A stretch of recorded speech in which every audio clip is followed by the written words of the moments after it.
Para las familias que sufren, los ideales de esperanza, oportunidades, soluciones y una vida diferente algunas veces se ven muy lejos de la realidad.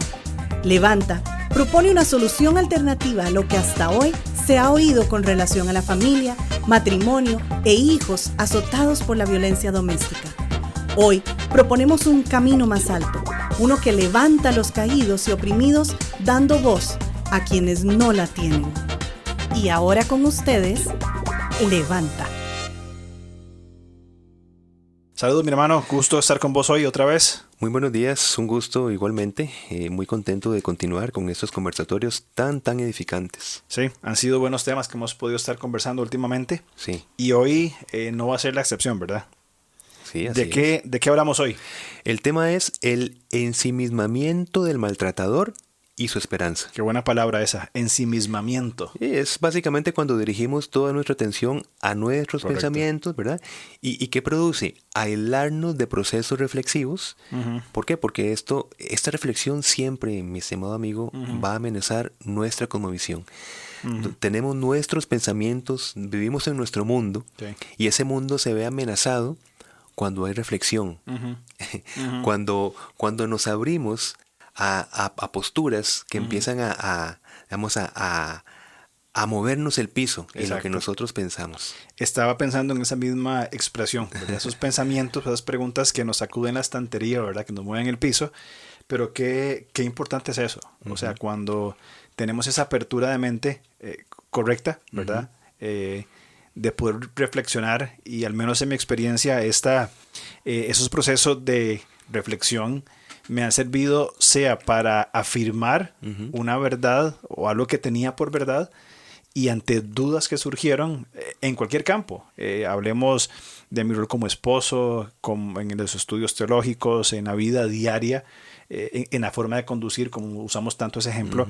Cuando esas reflexiones afirmamos lo que creemos o procedemos a un cambio, Sí. a una transformación de conceptos que quizá teníamos por verdaderos, y hoy decimos, no, o sea, esto no es verdad porque esta reflexión y me lleva a esos argumentos, a estas ideas, y esto es lo correcto. Y hay una relación, una vinculación entre reflexión e integridad. Y para esto me fundamento en Job 6:29, nueva versión internacional. Mira qué maravilloso como dice esta versión. Reflexionen, no sean injustos. Reflexionen que en esto radica mi integridad. Yo creo que está clarísimo, ¿no? Esta vinculación entre reflexión e integridad. Reflexionen, ¿verdad? Que en esto, en la reflexión, radica el que soy un hombre íntegro. Sí, claro. Es decir, una persona que está constantemente revalorizando sus pensamientos, Claro. pesándolos, Qué importante. poniéndolos a la luz de... Uh-huh. Por eso es como yo entiendo un hombre íntegro. Uh-huh. Un hombre íntegro es una dinámica. Claro. No es una condición de que soy un hombre íntegro. Claro. Sino que es una condición de una constante reflexión y poner enfrente de mis pensamientos pensamientos más altos. Claro, y crecer como persona en forma integral. Claro que sí. Con este versículo que vos leíste de Job, creo que podemos apagar el micrófono e irnos, porque es clarísimo. Porque es capaz que si decimos más cosas se pierde esta maravillosa idea bíblica. Arruinamos. ¿No? Reflexionen, no sean injustos, reflexionen en esto que en esto radica mi integridad. Exacto. Y pienso en el antónimo de esta expresión, y es ser una persona testaruda. Una persona que a todas luces se muestra y es claro que esta persona está errada, ¿verdad? Y a pesar de tanta iluminación, tanta concientización, no hay un cambio porque no hay reflexión. Pensando en nuestros conceptos de violencia doméstica, el maltratador tiene una vida mental privada. No hay una reflexión, nunca comparte con otros sus pensamientos, y sus acciones son producto de sus pensamientos, de una cosmovisión. Me encanta esta frase que dijiste, vida mental privada. Una vida mental privada. Qué bien que resume la antítesis de un ser íntegro. De esta reflexión que nos está diciendo la Escritura. Vida mental privada. Y ahí está el problema. ¿Sí? Como estás diciendo, dentro de esta privacidad, sin capacidad de reflexión, sin integridad, hay unos actos consecuentes, hay unas acciones consecuentes, hay una cosmovisión específica. Exacto. Y justamente se ajusta con las características de un maltratador. Claro, porque cuando viene esa reflexión, nuestra cosmovisión en un buen sentido es puesta en duda, o es cuestionada correctamente. A mí me encanta cuando alguien cuestiona correctamente, por supuesto, ¿verdad? Hay cuestionamientos, digámosle, negativos, ¿verdad?, que procuran destruir, pero cuando hay una conversación con alguien, y mi hija menor es muy cuestionadora positivamente, ella sin ningún problema viene y me dice: papi, ¿por qué tal cosa? ¿Por qué usted tal cosa? ¿Por qué vivimos de esta manera? ¿Por qué hacemos esto? Y qué tremendo si vos le contestaras porque sí. Es un error tremendo. Es un error tremendo porque yo soy papá y listo. Es un error gravísimo. Pero cuando se abre en estos cuestionamientos, se abren estos diálogos reflexivos, es riquísimo. Y estoy hablando que es una niña de casi 11 años. No estamos hablando que es un adulto, una niña de 10 años, que en su cosmovisión, de acuerdo a su edad, su madurez y todo lo demás, tiene cuestiones y pregunta: claro, ¿por qué esto tiene que ser así? ¿Por qué esto no es de esa otra manera?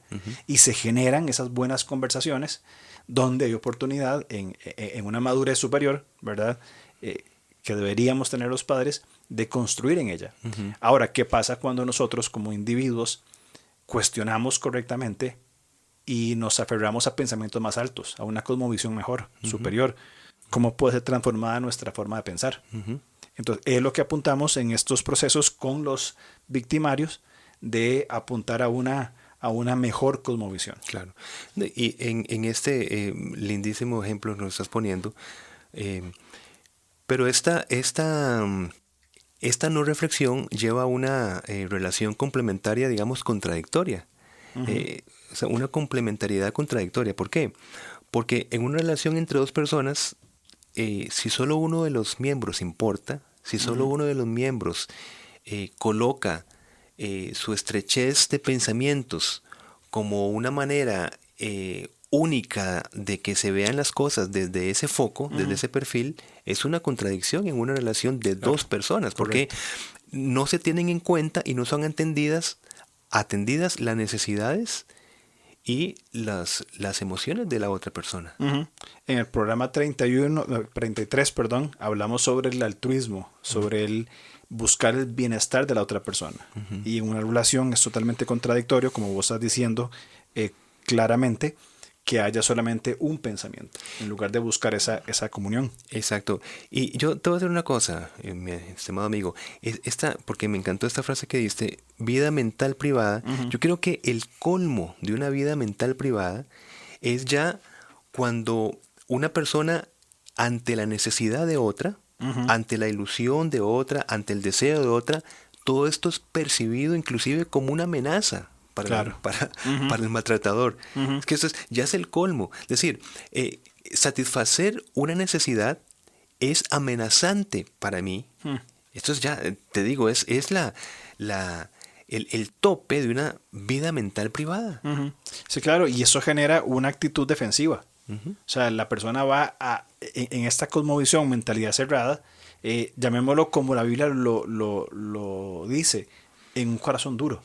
Una persona endurecida, cerrada, desarrolla una actitud a la defensiva y no interesa, ¿verdad?, la necesidad de otra persona. No hay reflexión, sino que hay hostilidad más bien. Claro. Entonces es muy complicado desarrollar relaciones desde este punto de vista. Hasta se puede decir que un conversatorio como este que estás poniendo el ejemplo con tu hija, puede ser como actos que están contradiciéndome. En el caso que fuese yo el maltratador, bueno, un diálogo simplemente son palabras que me están contradiciendo. Y entonces yo reacciono de una manera violenta. Es decir, no se puede hablar, porque todo es en procura de que me están contradiciendo a mí. Una vida mental privada. Totalmente. Hablemos, o sea, eso estamos hablando en una microadministración de nuestra vida, pero llevémoslo, el mismo modelo se reproduce, por ejemplo, en gobiernos de naciones donde hay opresión, dictaduras, totalitarismos. Sucede lo mismo. Una persona no puede expresar su opinión porque se toma como algo totalmente amenazante. Claro. Yo viví en Nicaragua 3 años y justamente viví cuando fue la última crisis en el 2018 y es diferente oír una situación fuera del país o que vivirla adentro. La vivimos ahí nosotros y esto que vos estás explicando, estas palabras, esta necesidad, es una amenaza. En ese momento para el gobierno que estaba era una amenaza cualquier manifestación de libertad de expresión. Qué fuerte, ¿verdad? Y había hostilidad. Hostilidad. La respuesta fueron, justamente leía antier un artículo sobre esto, creo que las muertes fueron como 350 o entre 350 y 400 muertes y más de 100,000 expatriados por manifestar una opinión. Por manifestar Eso una a opinión. nivel macro. Exacto. En la vida diaria, Ajá. ¿cuántas de esas hostilidades, mismo modelo se reproduce Claro. en relaciones de violencia doméstica? Exacto. Sí, buena alusión a lo macro y a lo micro, ¿verdad? Porque los microespacios son la familia, las Claro. relaciones interpersonales. ¿Y por qué? Porque esta sociedad es reflejo de qué? Pues de individuos, de corazones, de actitudes, de maneras de resolver conflictos, de maneras de escuchar o no escuchar. Eso es simplemente no es nada diferente a la condición del ser humano como tal. Y esta mentalidad, esta vida mental privada, se da ofensivamente en el matrimonio, pero estos agresores llevan esto a otros niveles también. No se queda meramente ahí. Entonces, habiendo conversado esto y entendiendo de que no hay reflexión en la burbuja, sino que solamente hay hostilidad, Ajá, sí. ¿a qué vamos? Mira, que esto nos lleva a una necesidad de entender lo que significa identidad. Tenemos que trabajar en el concepto de identidad. Si con algo nos hemos identificado todos en esta condición que estamos hablando, nos identificamos con el pecado, con una condición con una tendencia hacia el egoísmo, con una tendencia a ensimismarnos. Esto es natural en una condición como la que tenemos ahora. Que muchas veces de esto no se quiere hablar porque hay procesos que dicen, mire, es que dejemos de estar hablando de estas cosas porque producen culpa, ¿verdad? Y la culpa es una condición también psíquica con la cual más bien estamos empeorando las cosas. Miren, para estos pensamientos vamos a decirle que la esperanza de la culpa también es una persona, la culpa la llevamos como seres humanos, pero hay una esperanza para salir de esto, ¿verdad? O sea, no solamente estamos señalando una condición, sino estamos señalando un camino, una esperanza, donde esta culpa es cargada por la persona de Jesucristo, pero que va a ser eficaz en tanto nosotros nos volvamos en fe a esta persona. Claro. Que llevó nuestra culpa, llevó nuestro pecado y nos da verdadera libertad. Creo, o al menos lo percibo de lo que estás diciendo, que antes de la esperanza, en el caso concreto que estás hablando, en el caso de la esperanza, antes de la esperanza viene la culpa. O sea, claro, yo debo ser consciente de esa culpabilidad para poder apelar a una esperanza. Ahora, yo puedo manejar la culpa totalmente que no es ajena a mí, soy responsable de mis actos, como seres creados por Dios somos responsables de nuestros actos, decidimos y demás, pero la culpa la puedo manejar como un elemento que va a estorbar el resto de mi vida, como decías vos anteriormente, y llevarnos a una frustración, o esa culpa puede decir necesito avanzar, que lo hablamos en el programa anterior, ponemos por encima una cosmovisión superior que me lleva a esa esperanza, y el agresor, el victimario, el abusador, puede manejar la culpa o inclusive también la víctima de maneras que le generen frustración y estancamiento en lugar de apuntar a un crecimiento integral sobre esta culpa que evidentemente viene en el caso del abusador por sus propias acciones. Así es. Y bueno, y en este tema de la identidad, algo que necesitamos entender es que nosotros no podemos luchar por nuestra identidad de un modo directo. Es decir, encontramos nuestra identidad en la medida en que nos comprometemos con algo que está más allá de nosotros mismos. Algo superior. Ay, sí, es que esto es tan importante entenderlo. Es decir, la identidad, volvemos al punto, por la dignidad del ser humano, la identidad se encuentra. La identidad es un encuentro con algo que va más allá de nosotros mismos. Sé que esto suena muy filosófico, ¿verdad? Pero nosotros a veces confundimos la identidad con lo que nosotros hacemos. Claro. Yo soy maestro, yo soy músico, yo soy mecánico, yo soy padre, yo soy esto, ¿verdad? Son acciones. Correcto. ¿verdad? Pero esta capacidad de identidad es, repito, es un encuentro, identificarnos, pero ¿con qué? No con nosotros mismos. O sea, tenemos que identificarnos con un valor más alto.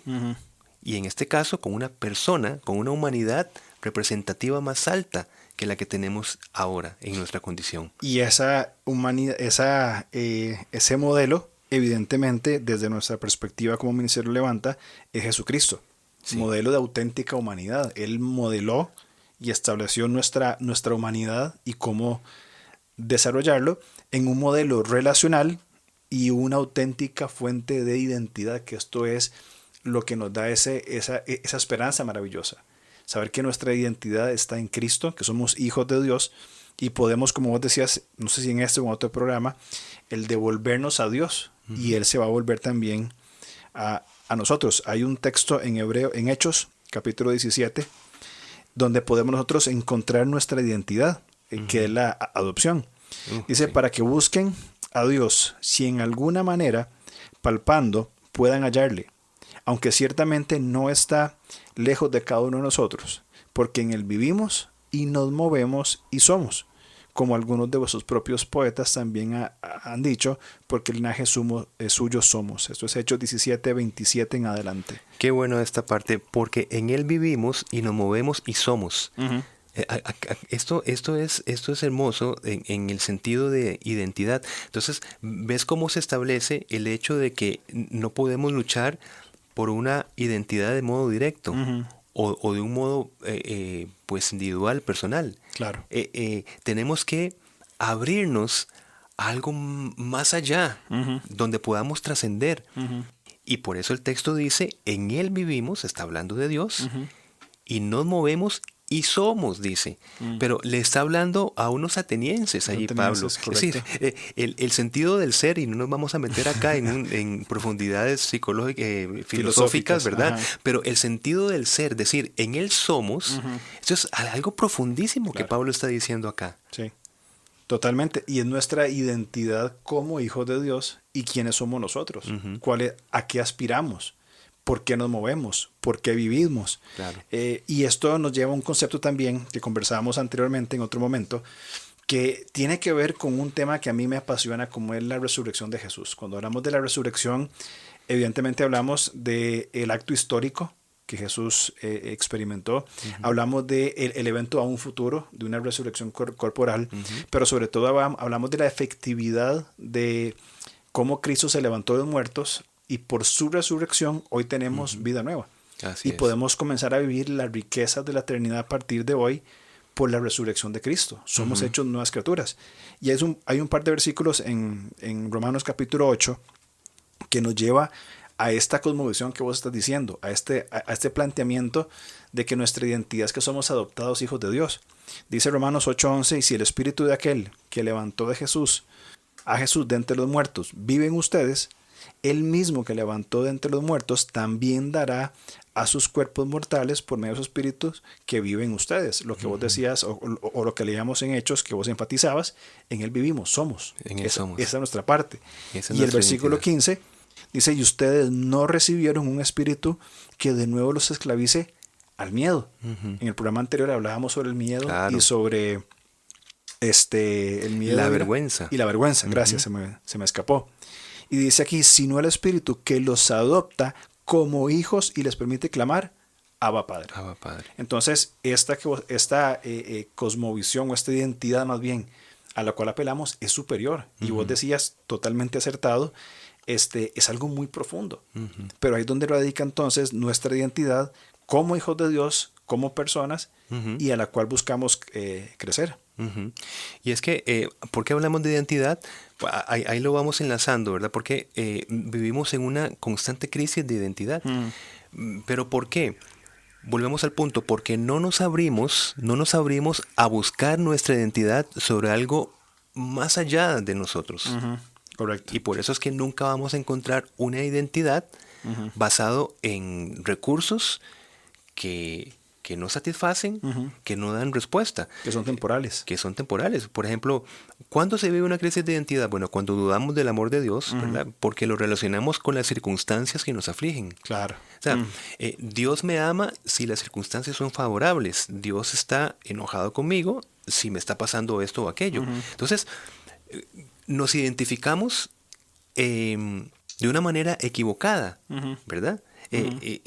Dice Isaías 54:10, aunque cambien de lugar las montañas y se tambaleen las colinas, no cambiará mi fiel amor por ti, ni vacilará mi pacto de paz, dice el Señor, que de ti se compadece. O sea, nuestra identidad está por encima de las circunstancias, es lo que quiero decir. Las Correcto. circunstancias no nos definen, es lo que intento decir con esa explicación. Exactamente. No definamos quiénes somos por las circunstancias que tenemos. Exactamente. Otro aspecto de identificar una crisis de identidad, podríamos pensar en cuando la conducta visible de la persona no es un reflejo consistente de cómo es el carácter interno que ya tenemos en Cristo. O sea, Exacto. no hay inmediato arrepentimiento, se va acumulando la tensión interna hasta que lleguemos a explotar con actos internos. No hay una consistencia en nuestra forma de vida. Claro, esto que estás diciendo es muy importante. Si no hay un inmediato arrepentimiento, ¿verdad? El resultado es que se va acumulándose la tensión interna, ¿verdad? ¿Y cómo? Hasta que explotamos, Claro. como estás diciendo. Entonces, ¿qué es una crisis de identidad? Saber que tenemos la capacidad para arrepentirnos. No vivir de acuerdo a este nivel, desaprovechamos esta capacidad, Claro. se va acumulando la frustración, ¿verdad? Porque definitivamente los actos que no van de acuerdo con nuestra nueva identidad en Cristo va creando un conflicto interno espiritual en nosotros, psíquico de toda forma. ¿Y qué pasa? Llegan y explotan. Una crisis de identidad. O sea, no estamos administrando correctamente lo que ya tenemos. Y vivimos teniendo los recursos para vivir una vida superior en Cristo. Seguimos mal administrando las experiencias, las vivencias, las situaciones, teniendo los recursos. Así o sea, es. es bien irónico. Así es. Tenemos todo para vivir una vida superior, pero por nuestra negligencia y por no entender correctamente nuestra identidad, vivimos vidas vacías, a pesar, y para reiterar bien insistentemente en esto, a pesar de que ya tenemos lo necesario. ¿Y qué otro punto, mi hermano, podrías decir allí? Creo que también cuando confundimos nosotros las situaciones vivenciales, es decir, perdemos un trabajo, hay unas personas que lo identifican que su identidad está basada en una profesión, cuando perdemos a un cónyuge, el síndrome del nido vacío, se van los hijos, solo quedan papá y mamá, inclusive cuando la identidad es el mismo ministerio. Personas que aman al Señor, que han dedicado su vida para servirle al Señor y pierden todo lo demás porque siguieron un activismo dentro de un ministerio. Su identidad no es el Señor, es el ministerio mismo. O sea, que estás diciendo que se confunde la identidad con situaciones vivenciales. Correcto. Por ejemplo, sí, como estás diciendo, si se pierde un trabajo, pierdo mi identidad porque mi identidad es mi profesión. Correcto. ¿Verdad? Si decir del nido vacío, pierdo mi identidad porque ya no soy padre o ya no soy madre. O sea, que la identidad no está relacionada con situaciones vivenciales. Eso es importante. Y puede ser cualquier otra cosa, pérdidas económicas, perdimos nuestro recurso económico y nuestra identidad, nuestro estatus social. No depende de un estatus social. Correcto. O sea, Claro. en un caso errado, pues quiero decirlo. Correcto. Pero correcto. no depende nada de esto. Son elementos, todo eso que hemos mencionado aquí, son elementos que van y vienen. En la realidad de la vida, esos elementos van y vienen, son temporales. Fuimos padres de nuestros hijos cuando eran bebés, crecieron y ya nunca más seremos padres de hijos bebés. Ahora somos padres de hijos, al menos en mi caso, adolescentes. Y dentro de 10 años va a ser una mujer adulta, probablemente casada y demás. Van y vienen. Pero hay padres que por ejemplo, dicen, ¿y ahora qué voy a hacer en la vida? Ya mis hijos ya no están en la casa. Su identidad fue vivencial. Sí. O sea, no entienden cuál es su verdadera identidad. Y son cosas que no son malas. La familia, un trabajo, un ministerio, pero que se tornan en nuestra identidad. Y aún más, demos un paso más adelante. Quizá estas identidades incorrectas se transformen en ídolos. Ajá, y correcto. toda nuestra vida gira en torno a una adoración a estos conceptos. ¿Y por qué todo esto? Porque si nosotros sufrimos, llamémosle esta amnesia de identidad, ¿verdad? No saber en realidad quién soy, nadie me acepta, nadie me ama, no tengo esperanza, no valgo nada. ¿Qué pasa? Pues nos lleva a patrones erráticos de conducta. Por eso es que Totalmente. estamos relacionando todo esto. Una crisis de identidad nos lleva a patrones equivocados de conducta. Y esta crisis de identidad radica en el corazón de la persona. Ajá. Al no entender en el pensamiento, corazón quiero decir, nuestros sistemas de pensamiento, nuestro abordamiento a la vida, llevan a patrones errados de conducta. ¿Como cuáles, por ejemplo? Se dificulta, por ejemplo, mantener un compromiso relacional espiritual con el Señor. ¿Por qué? Porque cada cosa que sucede, nadie me acepta, nadie me ama, el Señor no me ama, el Señor no tengo esperanza, no valgo nada. Entonces, las situaciones no definen nuestra identidad. Exacto. Y por consiguiente se dificulta mantener un compromiso estable con el Señor. Constante. También pienso en actitudes y acciones que se oponen entre sí. O sea, que son contradictorias. Santiago habla del hombre doble ánimo, es inconstante en todos sus caminos. Habla de una mente dividida. Soy hijo de Dios, pero no lo soy, porque es más importante mi profesión o mis circunstancias que mi verdadera identidad. Bueno, otra circunstancia es la incapacidad para tomar decisiones. Si yo no tengo identidad, no voy a salir de ese círculo violento, no tengo la decisión, puede ser que me merezco todo esto que estoy pasando. Es decir, una crisis de identidad nos incapacita para tomar decisiones según esta identidad ya ganada en Cristo. Exacto. Esta dignidad humana, ¿verdad? O se toman decisiones de una manera impulsiva. Claro, exactamente. También nos llevan a amistades no convenientes. Me acuerdo que en el colegio habían los amigos eran lo que hacían las mismas cosas. Unos jugaban básquet, otros andaban en patineta, otros eran músicos, otros eran aquí. Esos eran los grupos. Y esta falta de identidad nos lleva a amistades que no convienen porque no sé quién soy y estoy buscando identidad en cualquier otra persona o concepto antes que verdaderamente en el Señor. Una falsa identidad, ¿qué pasa? Como hablaste de Santiago 1.8, ¿verdad? De doble ánimo. Una falsa identidad, pues, por un lado estamos aceptando valores bíblicos y por otro lado estamos aceptando valores de personas o valores en sí independientes de la voluntad del Señor. O sea, vamos, no me defino, ¿verdad? Sí, vamos tomando un sincretismo de valores, tomando Exacto. valores de diferentes lugares. También lucha con la inmoralidad sexual en cualquier forma que ésta se presente, al no saber quién soy en Cristo y cómo desarrollarme. Y bueno, y con un tema que nos compete directamente, una falsa identidad dificulta establecer intimidad emocional y empatía con la pareja. Claro. Entonces, Totalmente. vean ustedes qué interesante, qué importante es hablar de establecer una identidad, la necesidad de una identidad, para que se vincule con esta intimidad emocional, empática y relacional con una pareja. Correcto. Creo que esos últimos 5 o 6 puntos que hemos compartido son bastante puntuales en cuanto a nuestra identidad.